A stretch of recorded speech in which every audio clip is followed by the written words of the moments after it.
What if everything you believed about aging was completely wrong? What if the reason so many people spend their final decades in pain, confusion, and dependency has nothing to do with bad luck or bad genes, but everything to do with a few simple movements most Westerners have never even heard of?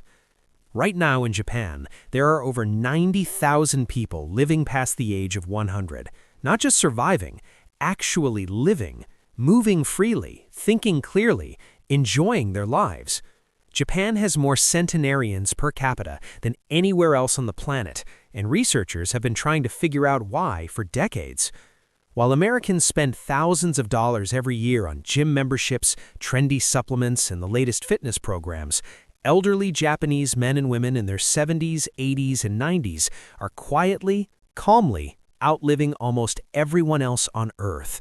And the reason why might be the most surprising thing you hear all year. A team of researchers from Harvard Medical School decided they were going to get to the bottom of this mystery. They spent 5 full years studying Japanese superagers, people who had lived past 100 while maintaining extraordinary physical and mental health. They expected to find unusual diets. They expected to find rare genetics. They expected some complicated, hard-to-replicate secret that would be nearly impossible for the average person to apply to their own life. What they found instead stopped them in their tracks. The secret wasn't exotic, it wasn't expensive, it wasn't even difficult. It was hiding in plain sight. 6 simple movements that these elderly Japanese men and women performed every single day, woven so naturally into their daily routines that they barely even thought of them as special. When the researchers brought this data back and studied it further, the results were almost too extraordinary to believe. Brain scans of elderly Japanese people who practiced these 6 daily movements showed 40% less cognitive decline compared to their Western counterparts of the same age. Their joints stayed flexible decades longer than expected. Their balance systems function like those of people 20 years younger. Stanford researchers, after reviewing the data, called it the most overlooked aspect of longevity in modern medicine.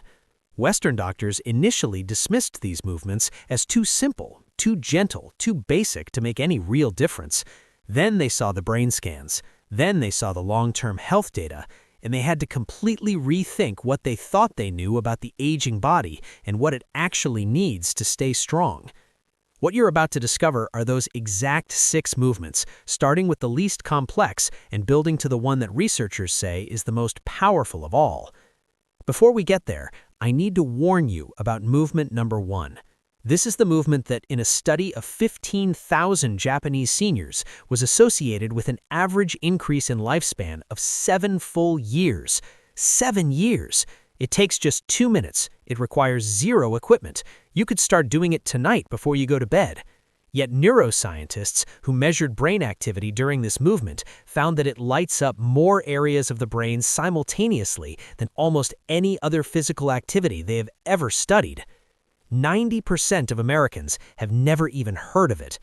By the end of this, you will know exactly what it is and exactly how to do it.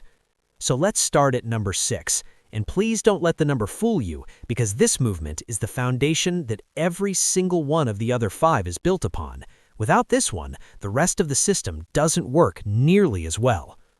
Number 6 is something the Japanese call sampo, and at first glance, it looks almost laughably simple. It's walking. But before you click away, understand that this is nothing like the walking you're probably already doing. Sampo is intentional, mindful, slow movement, performed at roughly half the speed you would normally walk. Japanese seniors typically do this for 20 to 30 minutes every single morning, often before they've even had breakfast. The pace is deliberate. The breathing is structured. You breathe in for every 2 steps you take, hold that breath for 2 more steps, then exhale slowly over the next 4 steps. This specific rhythm does something remarkable. It synchronizes your cardiovascular system and your nervous system in a way that faster walking simply cannot achieve. It sounds almost too simple to matter, and that's exactly what Western doctors thought before they looked at the data. A study from Kyoto University tracked 3,000 seniors over the age of 60 for a full decade. The The people who practiced daily sampo showed 62% less arterial stiffness than the control group. Their blood pressure dropped an average of 12 points systolic and 8 points diastolic. Those are numbers that most blood pressure medications struggle to produce, and these people achieved them just by changing how they walked every morning. But there's another layer to this that most people never think about. When you walk slowly and deliberately, your foot makes complete, full contact with the ground. Every part of it, the heel, the arch, the ball, the toes, rolls through in sequence. This activates all 33 joints in each foot and sends something called proprioceptive signals directly to your brain. These signals improve your balance and your spatial awareness in ways that rushed, bouncy power walking simply cannot replicate. Western seniors who adopted Sampo for just 8 weeks improved their single-leg standing time by an average of 45 seconds. That might not sound like much until you understand that balance decline is one of the leading causes of falls in elderly people, and falls are one of the leading causes of health deterioration and loss of independence. To practice Sampo properly, you roll through your entire foot with each step, heel first, then the arch, then push off from your toes. Your eyes stay focused about 6 feet ahead of you, not down at the ground. Your arms swing naturally and gently, your hands relaxed and slightly curved. You count your steps at first to maintain that breathing rhythm until it becomes second nature. Morning is the best time because your cortisol levels are naturally higher, making the calming effects of the synchronized breathing even more pronounced. Choose natural terrain when you can, grass, dirt paths, or uneven ground, because the University of Tokyo found that seniors walking on natural surfaces had 20% better joint mobility than those walking exclusively on concrete. Now we move to number 5, and this one has an extraordinary story attached to it. Every single morning at 6:30 a.m., a gentle piano melody plays across Japan's public broadcasting system. It has done this every single day since 1928. When that melody plays, millions of Japanese people, young, old, and everywhere in between, stop what they're doing and perform a flowing sequence of movements called radio taiso. Before you picture a sweaty aerobics class, stop. This is nothing like that. Radio taiso is a series of 13 specific stretches performed continuously over exactly 3 minutes and 15 seconds. There's no holding of static positions, there's no straining, there's no pushing yourself to your limits. It's a gentle, flowing, continuous sequence that moves through the entire body like a slow wave, keeping everything lubricated, mobile, and alive. Researchers from Osaka Medical College studied 8,000 participants over the age of 60, those who practiced radio taiso daily versus those who didn't. The daily practitioners had 40% fewer falls, they had 55% less chronic back pain, and they maintained nearly full range of motion in their shoulders and hips well into their 80s. The science behind this comes down to something called synovial fluid, the natural lubricant your body produces inside every joint. Dynamic stretching, the kind you do in radio taiso, increases synovial fluid production by up to 30%. Without regular movement, this fluid thickens and decreases. That thickening is a major reason why joints become stiff and painful as people age. It's not inevitable. It's not just genetics. It's what happens when a body stops moving through its full range of motion every single day. Radio taiso is the antidote to that. The sequence works by starting with gentle arm raises that open the chest and expand breathing capacity. You raise both arms overhead as you breathe in, then lower them as you breathe out. Then come arm rotations that keep the shoulder joints mobile, the shoulder being one of the first joints to deteriorate in sedentary adults. Gentle twisting movements maintain spinal flexibility. Side bends stretch the muscles between your ribs that most people never think about until those muscles cause pain. Gentle marching in place and shallow squats keep the knees and hips functional. The entire sequence moves just fast enough to slightly elevate your heart rate and improve circulation, but never fast enough to cause strain. Japanese elders do this immediately upon waking, before eating or drinking anything, because natural growth hormone levels peak during and just after sleep, making muscles and connective tissues most responsive to movement at that time. The movements, as they say in Japan, should feel like moving through warm honey.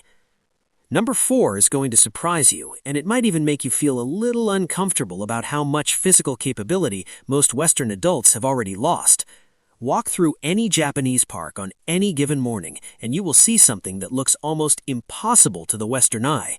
Elderly men and women, people in their 70s, 80s, even older, comfortably resting in a deep squat position, heels flat on the ground, knees fully bent, having full conversations, tending to plants, reading, waiting for a bus, perfectly relaxed. They can hold this position for 10, 20, even 30 minutes without any discomfort whatsoever. Most Westerners over the age of 60 cannot hold this position for even 10 seconds. And that gap represents something far more serious than just flexibility. It represents a fundamental difference in how their bodies are aging. The deep squat is not an exotic yoga pose or a difficult athletic achievement. It is a primal human resting position. Babies naturally squat. Children in every culture on Earth naturally squat. Adults in Number 3 is the one that Japanese physicians actually prescribe like medication. And when you hear the research behind it, you'll understand why. Single leg standing. That's it. You stand on one leg for 1 minute, twice a day. In Japan, patients over the age of 60 are routinely told by their doctors to do this as preventative medicine. Health insurance in Japan covers this recommendation because the supporting data is so overwhelming that it would be irresponsible not to prescribe it. A study from Fukuoka University tracked 12,000 participants for 15 years. Those who practice daily single-leg standing had 68% fewer hip fractures and 75% fewer falls requiring hospitalization. 75% fewer.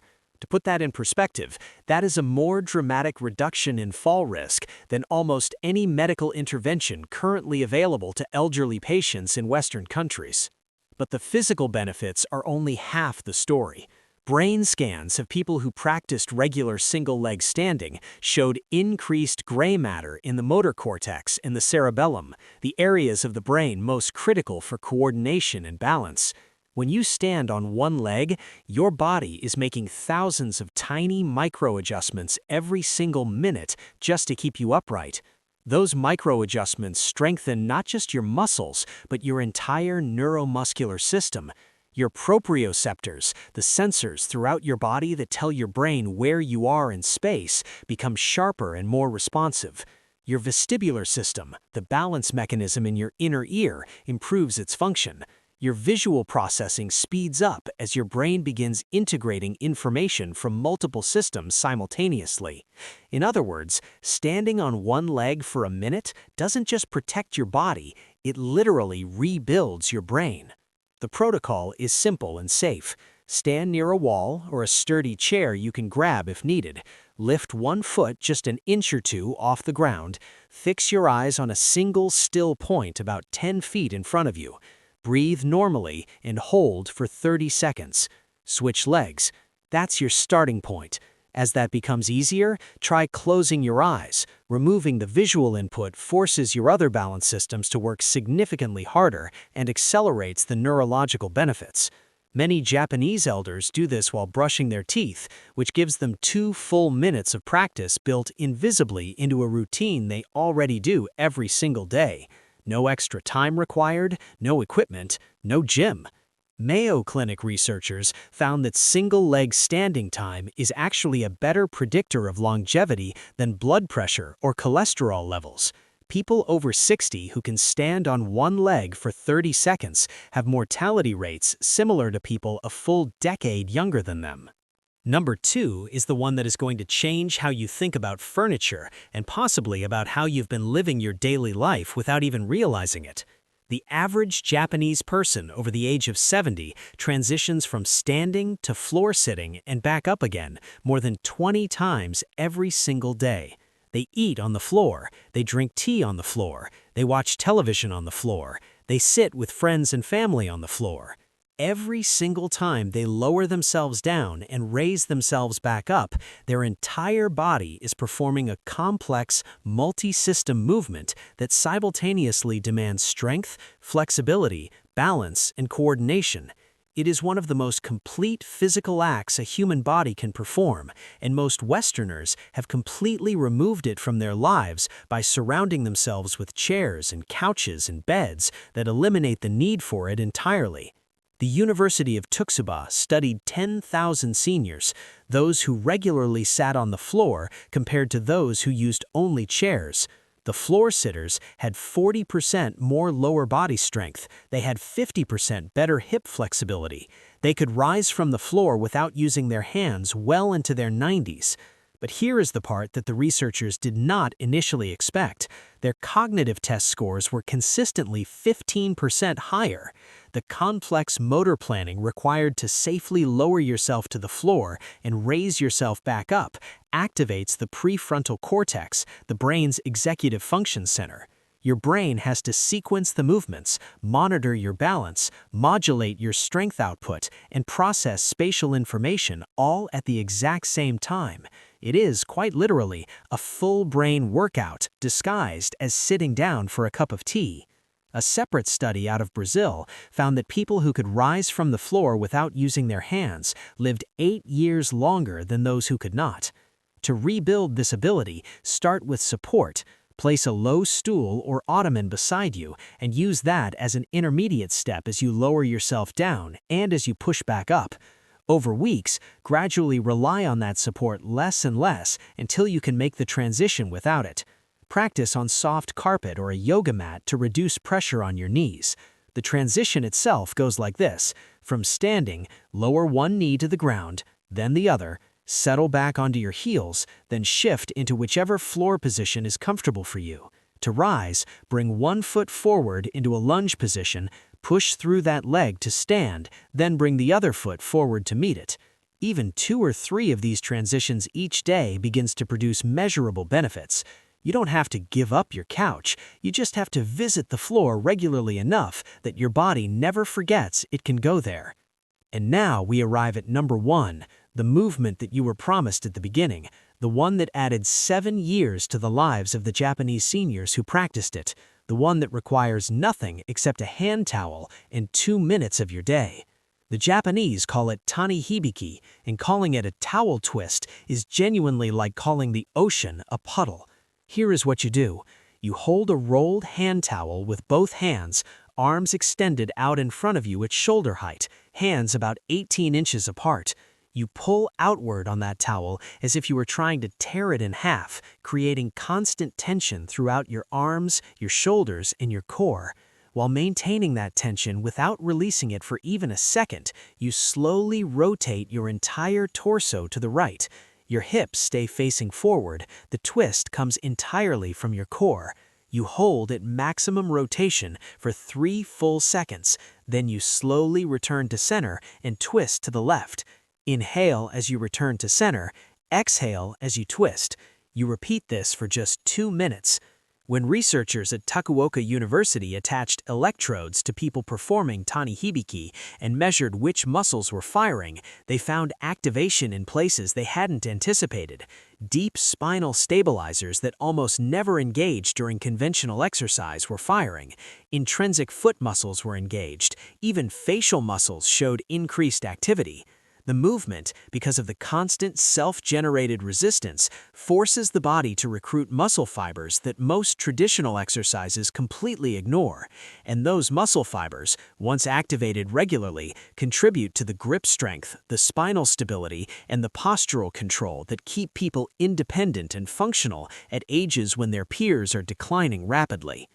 The study of 15,000 Japanese seniors found that those who performed tani hibiki for just 2 minutes daily maintained grip strength above the threshold for independence until an average age of 92. They also maintained bone density equivalent to people 20 years younger. But the brain effects are what truly stunned the researchers. The bilateral coordination required for tani hibiki, both hemispheres of the brain working in simultaneous precise coordination to maintain tension while controlling rotation, while regulating breath, creates new neural pathways between the 2 hemispheres. Participants in long-term studies showed improved memory, faster reaction times, and significantly lower rates of dementia. The breathing pattern used during this movement, exhaling during the twist specifically, activates the vagus nerve, triggering a parasympathetic response that reduces systemic inflammation throughout the entire body. Chronic inflammation is now understood to be a primary driver of almost every age-related disease: heart disease, Alzheimer's, arthritis, diabetes. 2 minutes of tanihibiki every morning and every evening is, according to the molecular biology, reducing all of it simultaneously. The molecular explanation goes even deeper. The sustained isometric contractions, the kind produced by constantly pulling that towel apart, trigger proteins called myokines from your muscles. Myokines are sometimes called the body's internal medicine. They reduce inflammation, they improve insulin sensitivity, they promote the growth of new brain cells, they support immune function, they protect cardiovascular health, and the specific type of contraction produced by tanihibiki generates more myokines per minute than virtually any other movement that has been studied. Your muscles are literally producing medicine inside your body every time you hold that towel taut and twist. The Japanese elders who practice this typically do it once immediately after waking up to activate the nervous system for the day ahead, and once just before bed to promote recovery and sleep quality. 1 minute in the morning, 1 minute at night. That is the entire commitment required. Here is what is so extraordinary about these 6 movements taken together as a complete system. Not one of them requires a gym membership. Not one of them requires special clothing, equipment, or a dedicated block of time carved out of your day. Every single one of them can be woven into what you are already doing: the morning walk, the morning routine, the moments of rest throughout the day, the transitions from room to room, the 2 minutes before you fall asleep. The Japanese elders who practice these 6